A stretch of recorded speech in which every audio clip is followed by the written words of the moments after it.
నమస్కారం. తీర్థయాత్ర కార్యక్రమానికి స్వాగతం. మనం నిత్యం దర్శించే ఆలయాలలో ఏదో ఒక దైవం ప్రధాన దైవంగా, ఇతర దేవతలు ఉపాలయాల్లో కొలువై ఉంటారు.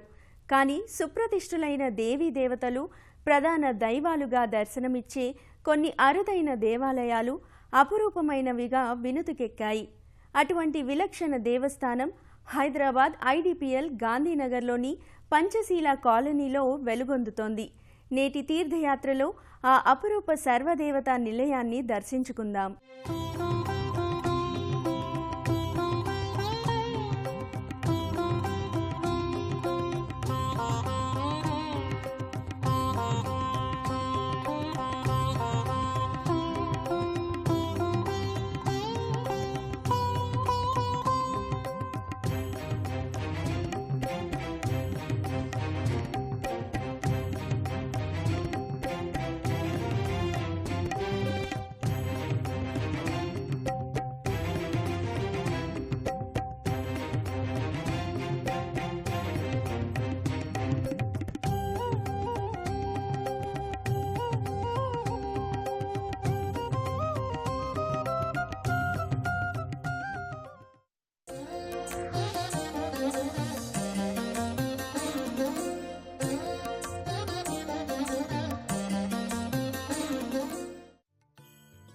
లక్ష్మి, సరస్వతి, పార్వతీమాతల్లో శక్తి స్వరూపిణి పార్వతీదేవి.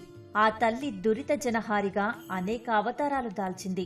శివసతిగా, ఆ జగదంబిక లలితా పరమేశ్వరిగా దశ మహావిద్యల రూపాలుగా అవతరించింది.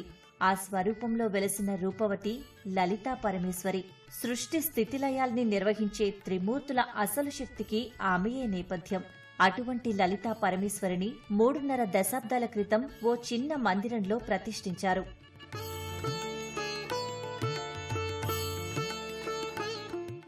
అనేక ఏళ్లుగా అమ్మవారితో పాటు కృష్ణశిలామూర్తిగా స్వామి హనుమ కూడా పూజలందుకుంటూ భక్తులను కటాక్షిస్తున్నారు.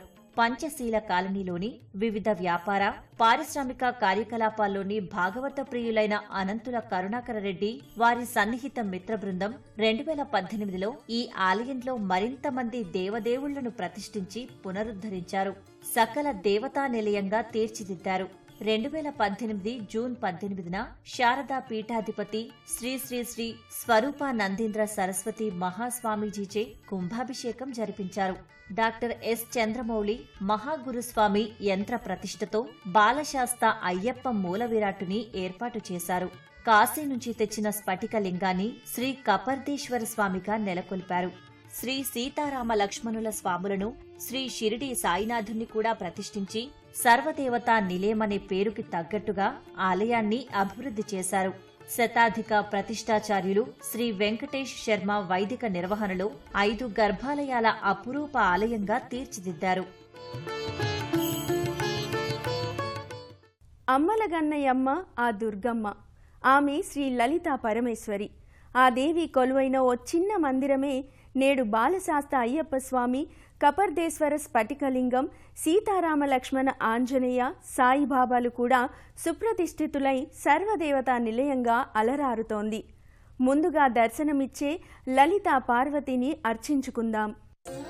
శ్రీ రాజరాజేశ్వరి పరదేవతగా, శ్రీ విద్యా స్వరూపినిగా అపరాజిత వెలుగొందుతోంది. అలాంటి జగదానందకారిణి దర్శనం సకల జన సన్మంగళకారకం. ఆ తల్లి నిజరూప దర్శనం, అభిషేక వేడుకను చూడగలగటం నిజంగా పరమపుణ్యదాయకం. సకల ద్రవ్యాలతో జరిగే అభిషేకం చూసిన వారికి చేసుకున్నంత పుణ్యం. అభిషేకాల అనంతరం పసుపు అలదిన ముఖ బింబాధరంగా లలితా పరమేశ్వరి భక్తులకు దర్శనమిస్తుంది. సర్వాభరణాలతో, పట్టుపుట్టాలతో అమ్మవారు నిజంగానే అక్కడ ఉచితాసనంపై కూర్చుందా అన్నంత వైభవోపేతంగా అగుపిస్తుంది. అజ్ఞానాన్ని తొలగించి విజ్ఞానం వెలిగించే శ్రీ మాతా లలితాంబిక, ఆమె సకల దారిద్ర్యాల్ని నిర్మూలించే సర్వదేవతల శక్తియుక్తులు కలబోసిన స్వరూపం లలితా త్రిపుర సుందరి. ప్రధాన దేవేరి లలితా పరమేశ్వరి దేవితో పాటు మరికొంతమంది దేవతలు సైతం ప్రధాన మూర్తులుగా వెలుగొందుతున్నారు. హరి అవతారుడైన శ్రీరాముడు స్ఫటిక లింగాకృతిలో హరుడు, ఈ హరిహరుల తనయుడు అయ్యప్ప బాలశాస్తగా వేరువేరు మందిరాల్లో భక్తుల నీరాజనాలు అందుకుంటున్నారు. ఆ దేవతామూర్తులకు జరిగే అభిషేకాది అర్చనలు చేసినంతనే కాదు, చూసిన జన్మజన్మల పుణ్యం. మరో గర్భాలయంలో పట్టబంధయుక్తుడైన అయ్యప్ప పంచలోహ విగ్రహం దర్శనీయమవుతుంది. శాస్తా అనే పదానికి మలయాళీ భాషలో ఓ ఆధ్యాత్మిక విశ్లేషణ ఉంది. పాలకుడు, వీరుడు, అవతారుడు అనే అర్థంలో 8 పిన్న వయస్సులోనే పులిపాలకై వెళ్లి పులినే అధిరోహించినందుకే బాలవీరునిగా భావించి బాలశాస్త అని కొనియాడారు. ఆ బాలశాస్త అయ్యప్పకు నేత్రపర్వంగా అభిషేక వేడుక కడు రమ్యంగా సాగుతుంది. అయ్యప్ప భక్తుల శరణుఘోషలే మంగళ వాయిద్యాలుగా అయ్యప్ప పంచామృత స్నానాలు సాగుతాయి. అయ్యప్ప గర్భాలయానికి ఉన్న 18 మెట్లకు ఫల పుష్పాలంకారాలతో పాటు ప్రతి మెట్టుకి చేసిన దీపారాధనలతో దేదీప్యమానంగా వెలుగులీనుతుంది. ఆ పక్కనే ఉన్న గర్భాలయంలో శ్రీ కపర్దీశ్వర స్వామి నామంతో పరమశివుడు స్ఫటిక లింగాకృతిలో దర్శనమిస్తున్నాడు. కాశీ మహాక్షేత్రం నుంచి తెలంగాణకు తీసుకొచ్చిన 2వ స్ఫటికలింగంగా ఈ లింగాకారం ప్రసిద్ధమైంది. అభిషేక ప్రియుడైన శ్రీ కపర్దేశ్వర స్వామికి పంచామృతాలను అభిషేకించి కుంకుమ హరిద్రోదకాలను జాలువార్చుతారు. అర్ధనారీశ్వర లింగానికి ప్రతీకగా లింగాకారానికి ఒక సగం పసుపు నీరు, మరో సగం కుంకుమ జలంతో అభిషేకిస్తారు. ఆ అభిషేక దృశ్యం ఎంతసేపు చూసినా తనివి తీరనంతగా భాసిల్లుతుంది.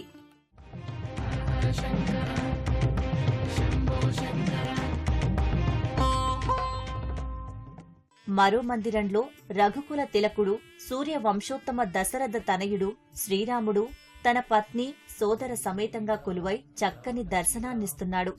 రామాయణం భారతీయ సాంస్కృతిక జీవనానికి దర్పణం. మూర్తీభవించిన రామచంద్రుడు ధర్మస్వరూపుడు. అష్టాక్షరి మంత్రంలోని ఓం నమో నారాయణ రా అనే బీజాక్షరం, పంచాక్షరి మంత్రమైన నమశివాయలోని మా అనే జీవాక్షరాల అద్భుత కలయిక వల్ల రామా అనే నామం ఏర్పడిందని అంటారు. అలాంటి శ్రీరాముడు సీతాలక్ష్మణ సమేతంగా ప్రతిష్ఠితుడై ఉన్నాడు. సుందర సుమనోహరంగా దర్శనమిస్తున్నాడు. నల్లరాతి కృష్ణశిలామూర్తులుగా దేదీప్యమానంగా ఈ విగ్రహాకృతుల్ని వీక్షించి భక్తులు తాదాత్మ్యత చెందుతారు. హృద్యమైన అలంకరణ శోభతో 3 మూర్తులు గోచరమవుతారు. మూలవరుల చెంతనే అర్చామూర్తులు కూడా పూజలందుకుంటున్నాయి.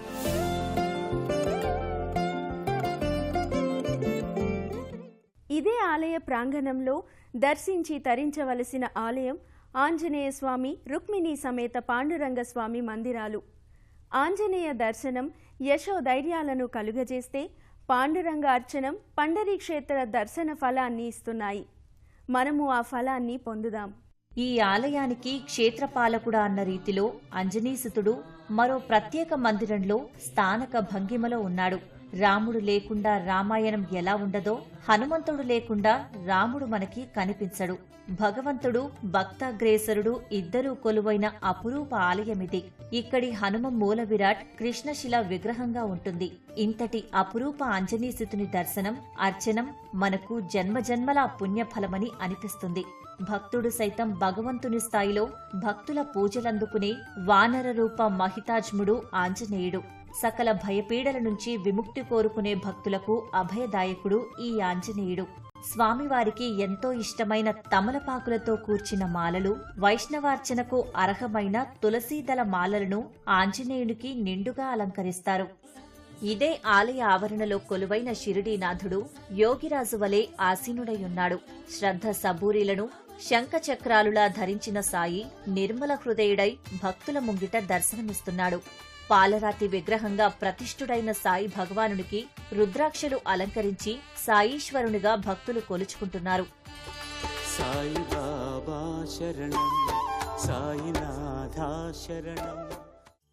శ్రీ లలితా పరమేశ్వరి సర్వదేవతా సన్నిధిలోనే భక్తులకు దర్శనమిస్తున్న వైష్ణవావతారుడు పాండురంగ విఠలుడు. తన ఇష్ట సఖి రుక్మిణి సహితంగా శ్రీ పాండురంగ స్వామి భక్తజన రంజకంగా కానవస్తున్నాడు. పండరీపుర వాసుడైన పాండురంగ స్వామి ఇచ్చే ఈ దర్శనం పండరీపుర క్షేత్ర దర్శనమంతటి పుణ్యఫలాన్ని కలుగజేస్తోంది. కిరీటధారుడైన పాండురంగ స్వామికి మీనా కర్ణాభరణాలు ప్రత్యేక అలంకారాలుగా భాసిల్లుతున్నాయి. నల్లని శిలామూర్తులుగా పాండురంగని దేవేరి రుక్మిణీ మాత కూడా ఎర్రని పట్టు వస్త్రాలతో వెండి కిరీటధారిణిగా దర్శనమిస్తుంది. రుక్మిణి పాండురంగ స్వామిలకు అర్చనలు చేసుకున్న భక్తులు శటగోప ఆశీర్వచనాలు పొంది తీర్థప్రసాదాలు స్వీకరిస్తారు.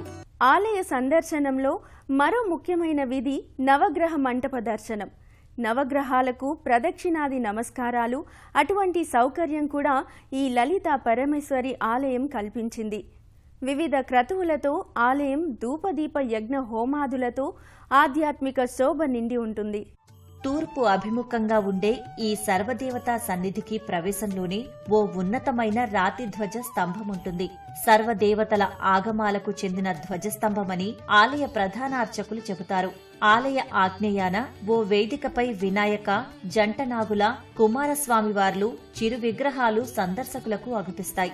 ఈశాన్య దిశలో ఉన్న చిరు మంటపంలో నవగ్రహాల చిరు ప్రతిమలు నెలకొని ఉన్నాయి. ఆలయానికి వచ్చిన భక్తులు తమ తమ జాతకపర దోషాలను ఉపశమింపజేసుకునేందుకు నవగ్రహాలకు ప్రదక్షిణాది నమస్కారాలు చేస్తారు. భక్తులు చేసే ప్రదక్షిణలు, భజనలతో ఆలయమంతా కోలాహలంగా ఉంటుంది. ప్రత్యేకించి అయ్యప్ప పడిపూజ సరంభం మహావైభవంగా సాగుతుంది. ఈ ఆలయంలో ప్రత్యేక క్రతువుగా సాగే గణపతి హోమం ఎంతో నిష్ఠగా, ఆగమోక్తంగా సాగుతుంది. బ్రహ్మణ ఉజ్జహార ప్రాణేశ్వరకృతివాసా పినాగి.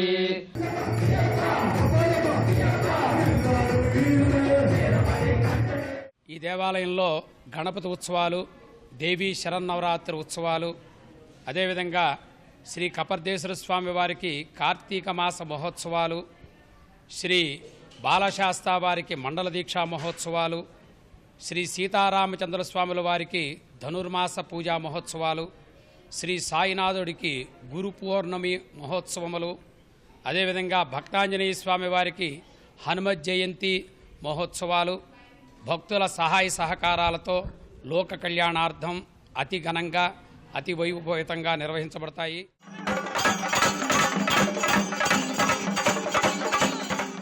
తమ ఇష్టదైవంతో పాటు అనేక మంది ఇతర దేవతలను కూడా దర్శించి తరించే అవకాశమిచ్చింది శ్రీ లలితా పరమేశ్వరి అమ్మవారు.